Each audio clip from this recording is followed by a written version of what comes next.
Hi ನಮಸ್ತೆ. ತಮ್ಲೈನ್ ನೋಡಿರ್ತೀರಾ. August 21 ಶುಕ್ರವಾರ ವರಮಹಾಲಕ್ಷ್ಮಿ ಹಬ್ಬ ಬರ್ತಾಯಿದೆ. ಎಲ್ಲರೂ ದಡ ಅಂತೇಳ್ಬಿಟ್ಟು ಅಲ್ಲಿ ಇಲ್ಲಿ ಹೋಗಿ ಏನು ಇದು ಸೀರೆ ಅದು ಇದು ಎಲ್ಲ ತೊಗೊಂಡು ಬರ್ತಾ ಇರ್ತೀರ. ಸೊ ಮಾಡಿ, ಆದರೆ ಆಡಂಬರ ಮಾಡಬೇಡಿ. ಇರೋದ್ರಲ್ಲಿ ಸಾಲ ಇಲ್ದಿರ ಇರೋದ್ರಲ್ಲಿ ಮಾಡಿ. ಇದೊಂದು ಹಾರ ಹೇಳ್ತೀನಿ ನೋಡಿ. ನಿಮ್ಮ ಮನೇಲಿ ಚಿನ್ನ ವಜ್ರ ವೈಡೂರ್ಯ ಇಲ್ಲ ಅಂದ್ರೂ ಈ ಒಂದು ಏಲಕ್ಕಿ ಹಾರ ಅರ್ಪಿಸಿ ಲಕ್ಷ್ಮಿ ನಿಜವಾಗ್ಲೂ ನಿಮ್ಗೆ ಒಲಿತಾಳೆ. ಇದಕ್ಕೆ ಬೇಕಾಗಿರೋದು 21 ಏಲಕ್ಕಿ. ಬೇಕಾದರೆ 108 ತೊಗೊಳ್ಬೋದು, ಇನ್ನೂ 1000 ಮಾಡ್ಬೋದು. ಯಾಕಂದರೆ ಇದು ಬ್ರಾಹ್ಮಿ ಮುಹೂರ್ತದಲ್ಲಿ ಮಾಡಬೇಕು, ಅದರಿಂದ 21 ಮಾಡಿ. ಇದಕ್ಕೆ ಗಂಧ ಬೇಕು, ಕುಂಕುಮ, ಏಲಕ್ಕಿ, ದಾರ, ಸೂಜಿ, ಮತ್ತು ಇದೊಂದು ಸುಗಂಧ ಪೌಡರ್ ಸಿಕ್ಕುತ್ತೆ. ಇದು ಎಲ್ಲ ಗಂಧಿಗೆ ಅಂಗಡಿನಲ್ಲೂ ಕೂಡ ಸಿಕ್ಕುತ್ತೆ. ಇದು ಬೇಕೇ ಬೇಕು. ಇದು ಯಾಕಂದರೆ ಇದಿಲ್ಲ ಅಂದರೆ ನಾವು ಹಾರ ಪೋಣಿಸೋಕ್ಕಾಗಲ್ಲ. ಒಳ್ಳೆ ಏಲಕ್ಕಿ ಮತ್ತು ಮೇಲೆ ಅದರದ್ದು ತುದಿ ಕೆಳಗಿರಬೇಕು, ಮೇಲೆ ಹೀಗೆ ಉದ್ದ ಇರೋ ಥರ ಪೋಣಿಸ್ಬೇಕು. ಇದು ಬ್ರಾಹ್ಮಿ ಮುಹೂರ್ತದಲ್ಲೇ ಮಾಡಬೇಕು. ಬೆಳಗ್ಗೆ ಮುಹೂರ್ತ ಇದು ಸಿಂಹ ಲಗ್ನ. ಬೆಳಗ್ಗೆ 6:14ರಿಂದ 8:31 ಅದರಲ್ಲೂ ಮಾಡ್ಬೋದು. ಇಲ್ಲಾಂದರೆ ಟೈಮ್ ಇಲ್ಲ ಅಂದರೆ ಮಧ್ಯಾಹ್ನನೂ ಮಾಡ್ಬೋದು. 12:49ರಿಂದ 3:06 ಕೂಡ ಮಾಡ್ಬೋದು. ಮತ್ತು ಸಂಜೆ 6:37ರಿಂದ 8:01 ಮಾಡ್ಬೋದು. ಇದು 3 ಟೈಮಲ್ಲಿ ಯಾವಾಗ ಬೇಕಾದ್ರೂ ಕೂಡ ಇದನ್ನು ಮಾಡಬಹುದು. ಇದನ್ನು ಮಾಡಿ ಇಟ್ಬಿಡ್ಬೇಡಿ. ಇವಾಗ ಏನಾಗಿದೆ ಅಂದರೆ 2-3 ದಿವಸ ಮುಂಚೆನೇ ಲಕ್ಷ್ಮಿನ ಕುಂಡ್ರಿಸ್ಬಿಟ್ಬಿಡ್ತೀರ. ಆ ಥರ ಎಲ್ಲ ಮಾಡಬಾರ್ದು. ಆ ಲಗ್ನ ಇರೋ ಟೈಮಲ್ಲಿ ಮಾತ್ರ ಲಕ್ಷ್ಮಿನ ಕುಂಡ್ರಿಸ್ಬೇಕು. ಇವು ಒಂದೊಂದು ಏಲಕ್ಕಿ ಪೋಣಿಸ್ಬೇಕಾದ್ರೂ ಓಂ ಶ್ರೀಂ ಮಹಾಲಕ್ಷ್ಮಿಯೇ ನಮಃ ಅಂತ ಹೇಳ್ಬಿಟ್ಟು ಹೇಳ್ಕೊಂಡು ಪೋಣಿಸಿ. ನಿಜವಾಗ್ಲೂ ಹೇಳ್ತೀನಿ, ಇವಾಗ ಎಲ್ಲ ಮನೆಯಲ್ಲಿರೋ ವಸ್ತು ಹಾರ ಎಲ್ಲ ತಂದು ಮನೆ ದೇವ್ರಿಗೆ ಡೆಕೋರೇಟ್ ಮಾಡಿಬಿಡ್ತೀರ.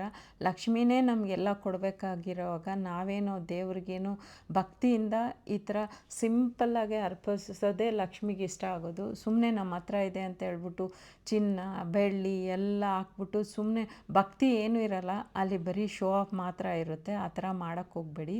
ಈ ಥರ ಭಕ್ತಿಯಿಂದ ಒಂದು 5 ಥರದ ಹೂವು, 5 ಥರದ ಹಣ್ಣು ಮತ್ತು ಇದೊಂದು 21 ಏಲಕ್ಕಿನ ಭಕ್ತಿಯಿಂದ ಬ್ರಾಹ್ಮಿ ಮುಹೂರ್ತದಲ್ಲಿ ಪೋಣಿಸಿ ಇಲ್ಲ ಇದಕ್ಕೆ ಹಾಕಿ, ಕಳಶಕ್ಕೆ ಹಾಕಿ. ಇಲ್ಲ ಅಂದರೆ ಚಿಕ್ಕ ಲಕ್ಷ್ಮಿ ವಿಗ್ರಹ ಇದ್ದರೆ ಲಕ್ಷ್ಮಿ ವಿಗ್ರಹಕ್ಕೆ ಕೂಡ ಇದನ್ನು ಹಾಕ್ಬೋದು.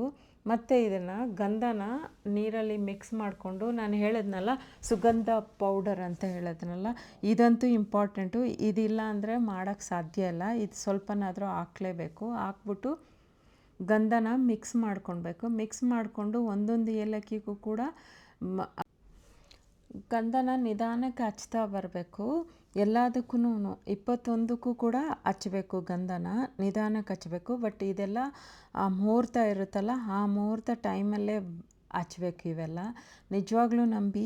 ಇದೆಲ್ಲ ನೋಡೋಕ್ಕೆ ನಿಮ್ಗೆ ಸಿಂಪಲ್ ಅನಿಸುತ್ತೆ. ಹಿಂದಿನ ಕಾಲದಿಂದಲೂ ಏಲಕ್ಕಿಗೆ ಅದರದ್ದೇ ಆದ ಒಂದು ಮಹತ್ವ ಇದೆ.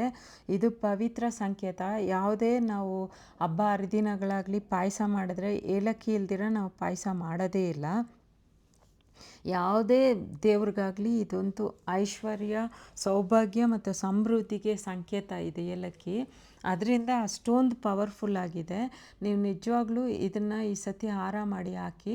ಮತ್ತು ಒಂದೊಂದು ಏಲಕ್ಕಿಗೂ ಕೂಡ ಕುಂಕುಮನ ಹಚ್ಚಿಡಿ. ಕುಂಕುಮನ ಹಚ್ಬಿಟ್ಟು ಇದು ಚಿಕ್ಕದಾಗಿರೋದ್ರಿಂದ ಒಂದು ಚಿಕ್ಕದು ವಿಗ್ರಹಕ್ಕೆ ಹಾಕಿ, ಇಲ್ಲಾಂದರೆ ಕಳಶಕ್ಕೆ ಹಾಕ್ಕೊಳ್ಳಿ. ಕಳಶಕ್ಕೆ ಹಾಕ್ಕೊಂಡು ಇದನ್ನೇನು ಮಾಡಬೇಕಂದ್ರೆ, ಪೂಜೆ ಎಲ್ಲ ಆದಮೇಲೆ ಇದನ್ನು ಏಲಕ್ಕಿನ ಬಿಸಾಡಬಾರ್ದು. ಇದನ್ನು ಒಂದು ಕೆಂಪು ಬಟ್ಟೆನಲ್ಲಿ ಸುತ್ತಿ ನೀವು ವ್ಯಾಲ್ಯುಬಲ್ ಅಂದರೆ ನಿಮ್ಮ ಕಾಸು, ಹಣಕಾಸು ಮತ್ತು ಒಡವೆಗಳಿಟ್ಟಿರ್ತೀರೋ ಆ ಒಂದು ಬಾಕ್ಸಲ್ಲಿ ಇದನ್ನು ಪೂಜೆ ಮಾಡಿ ರೆಡ್ ಬಟ್ಟೆನಲ್ಲಿ ಕಟ್ಟಿ ಅದನ್ನು ಇಡಿ. ಮತ್ತು ಇದನ್ನು ಬರೋ ವರ್ಷ ಹೊಸ್ದಾಗಿ ಮಾಡಿ ಈ ಹಳೆಯದನ್ನು ಯಾವುದಾದ್ರೂ ಹರಿಯೋ ನೀರಿನಲ್ಲಿ ಬಿಡಿ. ನಿಜವಾಗ್ಲೂ ಇದರಿಂದ ಈ ಸತಿ ಮಾಡಿ ನೋಡಿ. ಎಷ್ಟು ಲಕ್ಷ್ಮಿ ನಿಜವಾಗ್ಲೂ ಒಲಿತಾಳೆ. ನಿಮ್ಗೆ ಇದು ಇಷ್ಟ ಆದರೆ ಸಬ್ಸ್ಕ್ರೈಬ್ ಮಾಡಿ, ಫಾಲೋ ಮಾಡಿ, ಶೇರ್ ಮಾಡಿ ಮತ್ತು ಕಮೆಂಟ್ ಮಾಡಿ. ಲಕ್ಷ್ಮಿಗೆ ಬೇಕಾಗಿರೋದು ಭಕ್ತಿ ಅಷ್ಟೇ. ಮತ್ತು 5 ಥರದ ಹಣ್ಣು, 5 ಥರದ ಹೂವು ಮತ್ತು ತುಪ್ಪದ ದೀಪ, ಅಲಂಕಾರಕ್ಕೆಲ್ಲ ಲಕ್ಷ್ಮಿ ಒಲಿಯೋದು, ತೋರಿಕೆಗಲ್ಲ. ಈ ಥರ ಸಿಂಪಲ್ಲಾಗಿ ಒಂದು ಹಾರ ಮಾಡಿ ಈ ಸತಿ ಹಾಕಿ. ನಿಮಗೆ ಸುಖ ಸಮೃದ್ಧಿ ಸಂಪತ್ತು ಹೆಚ್ಚುತ್ತೆ. Thank you.